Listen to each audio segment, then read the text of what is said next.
Welcome back to the Terry and Jesse Show. Sam Shimon with us, an expert on Islam. Sam, here's a question that a lot of us ask. What does Islam mean? In the theological context, it means submission or surrender to the one God. According to the Quran, Allah of the Quran is the God of Abraham, Isaac, and Jacob. In point of fact, we are told that Abraham, for example, in chapter 3 of the Quran, and just to help the audience understand, the Quran consists of 114 chapters. 114 chapters. A chapter is called a surah. So they'll say, Surah al so-and-so, and each chapter has a name. I'll just go with chapter. If you go to chapter 3, verse 67, it says, Abraham was neither a Jew nor a Christian, but an upright Muslim. So that's in chapter 3, verse 67. Chapter 22, 78, we're told that this is the millet, the religion of your favorite father Abraham. This is the religion of your father Abraham. Wow. He named you here and before Muslims. And if you go to chapter 3, verse 52 of the Quran, chapter 5, 111, it says the disciples of Jesus told Jesus, bear witness, we are Muslims.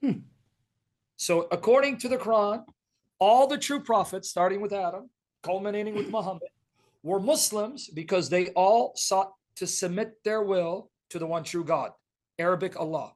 They'll even point to verses in the Bible to show that this is not foreign to the Bible. For example, Jesse and our brother here, if you go to James 4, verses 7 to 8, James 4, verse 7 to 8, it says, submit yourselves, therefore, to God. So you're going to go, there it is, submit. Resist the devil, and he'll flee from you. Draw near to God, he'll draw near to you. So that's what Islam means. Submission, surrendering to the will of God, whom they believe is the God of Abraham, Isaac, and Jacob, and the God of Jesus. Sam, so obviously from what you just said right now, the Quran, it's complete revised history, accommodated to their theological system, and to bring in this false prophet that we call Muhammad, correct? Absolutely. It's just like Joseph Smith, Book of Mormon. They all come after the Bible. They all ape the Bible and then pervert the Bible to make the Bible and Jesus agree with their theology. Absolutely.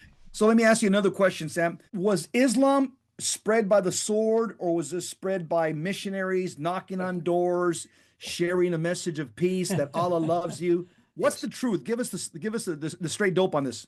Yeah, and you can even read their own history. If you can get, it's in English, the history of Al-Tabari, one of their greatest commentator historians. They'll admit Islam was spread militarily. The goal agenda of Islam is this: conquer the entire world for Allah and his messenger. There are sound narrations attributed to Muhammad. He says the whole earth, this is again, statements attributed to Muhammad, in sources deemed authentic by the largest group of Muslims on the planet. They're called Sunni Muslims. Just like you have in Christianity, you have different expressions.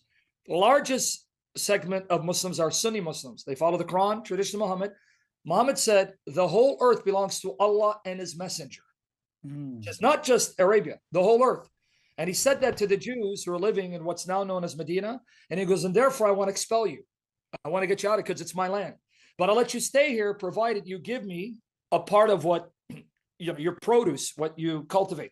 Now, that said, Muhammad's final marching orders was to spread Islam until either everyone believes, or in the case of Jews and Christians, and this is in chapter 9 of the Quran, I'm not making this up, verses 28 to 33. In the case of Jews and Christians, they are given the option of paying what's called jizya, sum of money, to live as second, third class citizens, so they can keep their religious practices to themselves. They cannot proselytize. In fact, certain conditions will not allow them to rebuild churches or synagogues or build new ones. But you can stay Jew or Christian. You pay this sum of money as a sign of you being conquered, humiliated, debased. That's chapter 9, verse 29. If you don't, then we go to war, and to the victor goes the spoils. That's how Islam spread. Wow. All right, Sam, what about, does the Quran promise paradise to those who die for Islam? We hear this all the time. It just happened last week. Yeah, you're throwing me curveballs here. It's actually chapter 2 of the Quran, verse 154, and chapter 3, verse 169, 170. It says, do not say of those who have been slain, killed in the way of Allah, meaning jihad, they are dead. Nay, they're alive, receiving their provisions from their Lord. Wow. Now, one sure guarantee way of going to paradise is that you fight jihad for the sole purpose of spreading the rule of Islam, because Islam does teach that Allah will judge you according to your intention. So let's say I go to jihad because I want the booty, then I'm not doing it for the cause of Allah. So because Allah knows that, he can throw me to hell. But even then, you have to be quite careful. Islam has a type of purgatory. It's not identical. Okay. Those Muslims who go to hell, they're going there to be purged, because at the end they'll be taken out and they will enter Jannah. Ah. So this is Islamic purgatory. Ah. If you Interesting. die saying there is no God but Allah, and you mean it, and you die uncleansed, you go to hell, but at the day of judgment, Muhammad will get you out from his intercession. So it's purgatory for them. So this is the big one here. Yeah, it is. In the Islamic mind, the Islamic theology, what is a holy war? Can you Yes. unpack that for us? A holy war is when Muslims, now they'll tell you, you have to have a caliphate. What does that mean? What does that Yeah. mean? Okay, the caliph is the one who is by right the ruler of the Muslim empire. Okay. So if you look at this Islam, when Muhammad died, his father-in-law and supposedly his best friend, Abu Bakr, became the ruler. It was Abu Bakr's daughter who at the age of 6 was given to Muhammad in marriage. And when she was 9, he consummated marriage with her. And he was 54 years old. That's who Abu Bakr is.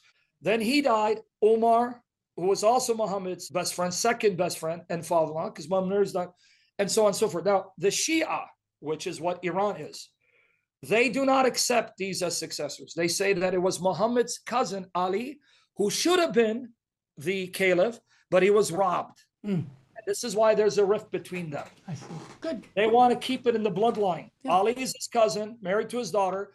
It should have been hereditary. It should have stayed in his bloodline. But the other is jealous of him, robbed him of that right.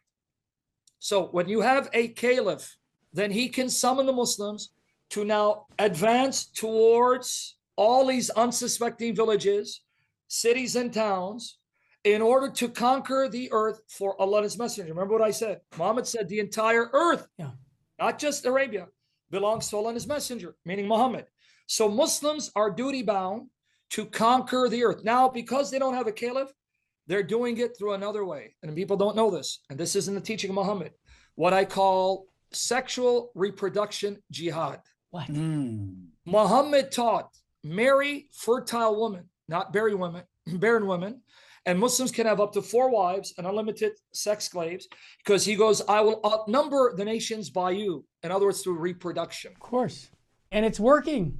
Sam, I've read that like Osama bin Laden was one of 54 children, and Yes. he himself had like 27 kids as well. Is that true? I mean, that's Yes, because remember in Islam, you can have up to 4 wives, but then you can divorce them and replace them with 4 others. Wow. And in Islam, it's very easy to divorce. All you need to do is say, I divorce you 3 times, but you have to say it on separate occasions, and it's done. So now, Jesse, I marry 4 women, and then 3 years later, I divorce them, replace them with 4. Unbelievable. So you understand, now they can't call to war because they don't have a caliph. But what they can do is outnumber you through reproduction. Yeah. Jihad through migration. Yeah. Jihad, yeah, that's what he called it. Okay, so let me ask you, were the Crusades justified? Because this is something that you'll find secular universities and anti-Catholics really try to demonize the Catholic Church in the Middle Ages. These wars against Islam, I believe that they were self-defense wars against Islamic invaders. That's my read of history. What say you, Sam? You're the expert on this. Were the Crusades justified? Absolutely. I'm not an expert per se, but what I can say is anyone who studies Islam honestly and sees the agenda of Islam and sees the history of Islam, glory to Jesus Christ for the Crusades. That's Amen. And I mean that. And I'm saying, even when I wasn't Catholic, even as a Protestant, I realized God Almighty saved the West from being taken over by Muslims, so that, thank the Lord, these folks from Europe, they would all have Muslim names had it not been for God moving the Crusades to stop the onslaught of Islam. It's only those who don't study Islam and know the real history of Islam and what the Islamic agenda is that would think that the Crusades was unjustified. The Crusades was a response to what the Muslims are doing to Christians in their own homelands and forbidding them from even visiting their holy sites. So thank the Lord. Now, obviously, not everyone who joined had good motives because we got Right. moved. We know that. But Yeah. the purpose was to go and save our oppressed brothers. Isn't that Isaiah 58? What does our God say about true fasting? That when you know someone is oppressed and you have the means to set them free from their oppression, you're obligated to do so. So thank the Lord. Otherwise, it's happening now. They're taking over, but they're taking over by migration. So they couldn't do it through jihad, but they're doing it through migration. That's exactly what my point was, Sam. I think about countries like Poland who didn't have Islamic immigration. They don't seem to have the problems France is Or having. Hungary, or Hungary. Hungary too. That's another one. So here's the question. Now, you think you already answered it. Is Islam still a threat to the West? Absolutely. Now, we have to be careful because when people hear me speak, they'll think that I'm saying every Muslim and his mother is a terrorist. No, No, of course not. no, because I'm not saying it's to be politically correct. No. I'm being honest, just like how many Catholics know their faith and they're zealous for them? Very few. Most Muslims have no idea about Islam. I know because when I tell them, hey, Muhammad said this, they go, you're lying. That doesn't say that in the Quran. The Quran doesn't say that. You're lying. I remember one time when I told the man, did you know your prophet married a 9-year-old? He's got angry. You're lying. I had to take him to the Muslim bookstore, show him Bukhari. He looked at it stunned. He goes, yeah, you're right. So I want to be clear. Most Muslims are cultural Muslims. When they came here, they came to escape the tyranny in their lands. Mm-hmm. However, you do have those who do believe in Islam and know what it teaches, and they're using our laws to come and infiltrate. So there are basically 3 stages to jihad, and I'll try to run them through real quickly. Sure. Stage 1, if you're outnumbered, you preach tolerance, coexistence. And there are chapters of the Quran where Muhammad is outnumbered, so he's talking about to you, your religion, to me, my religion. Stage 2, when you have enough military prowess and resources, then you play the Islamophobia card. Wow. That's called the self-defense stage. Look, you're threatening our rights to exist, and you want to forbid us from worshiping, and you're not allowing our women to veil. We have a right to defend ourselves. That's stage 2. Stage 3, when they are now the majority, conquer, subjugate, and rule over them. And if you look at the population of Muslims, you'll see one of those 3 stages being implemented right in front of your eyes today. In America, it's stage 1. UK, they're in stage 2. Right. Wow. Right. I can see that. That's why there are pockets in the UK. Muslims take over. You can't come and mess with them. They don't submit to the laws. They will now take matters into their own hands. And then you see places where it's dominated Muslims. It's stage 3. Look at Pakistan, blasphemy law. You're a Christian, you get accused of blasphemy, you're killed. Wow. Jesse. Let me ask about the founder itself. What can you tell me about how Muhammad received his pedigree as a prophet? Tell us about that cave. What did he encounter? What did he say? What does the story say about Muhammad? Yeah, this is one of the ways God set me free from Muhammad, because when I read his story, it seemed like he was sincere and he wasn't trying to deceive. Then I realized from our Lord that Satan masquerades as an angel of light.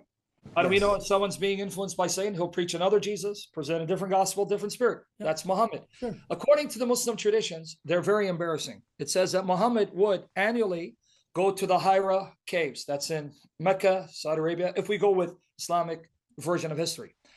During that one excursion, he was around 40 years old. They say it was around 6'10". A spirit appeared to him and told him, Iqra. Now, Arabic term Iqra can mean read or recite. According to some reports, supposedly Muhammad said, I don't know how to read. And it says the spirit squeezed him. And Muhammad's reported words was, he thought he was going to die. Released him, repeated again. Again, Muhammad responds the same way. He did it 3 times. And Muhammad was horrified, terrified, terrorized. And then finally, the spirit told him to recite these verses, which became chapter 96 of the Quran. After that, Muhammad ran to his wife, shivering, horrified, terrified, traumatized. And he says to his wife, cover me, cover me. He says, I think I am Majnun, demon possessed. Wow.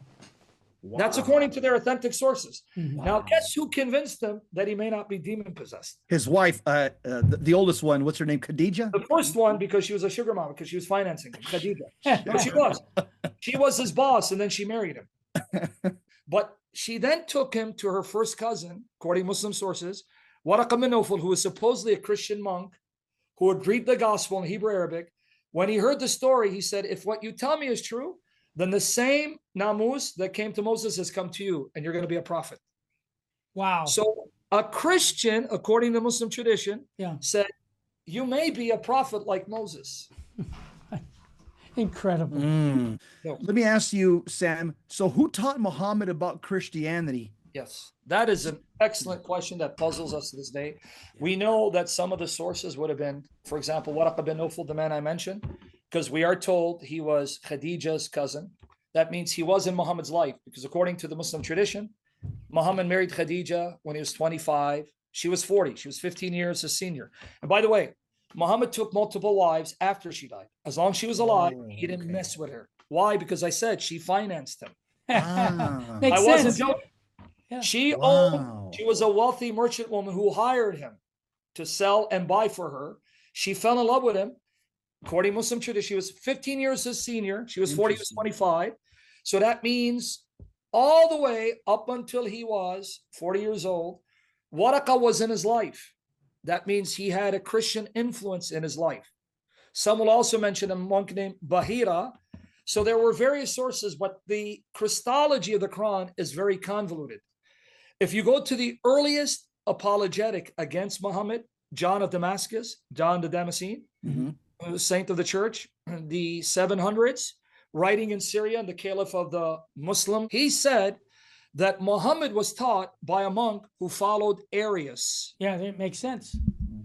And this can be seen in the Quran because Muhammad affirms Jesus is the word of God, sent to Mary as a spirit and born from the virgin. So that sounds like Logos Christology. But then he says Jesus is no more than a servant. So this is why John of Damascus wrote saying that his Christology reflects that of Arius. Yes, I've heard that. It's all over the map because you have a lot of Gnostic flavorings in the Quran, stories from Gnostics and heretics.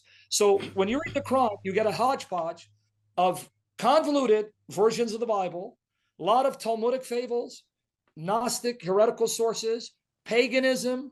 It's all mixed in with Muhammad added to the mix. Wow. Incredible. Awesome.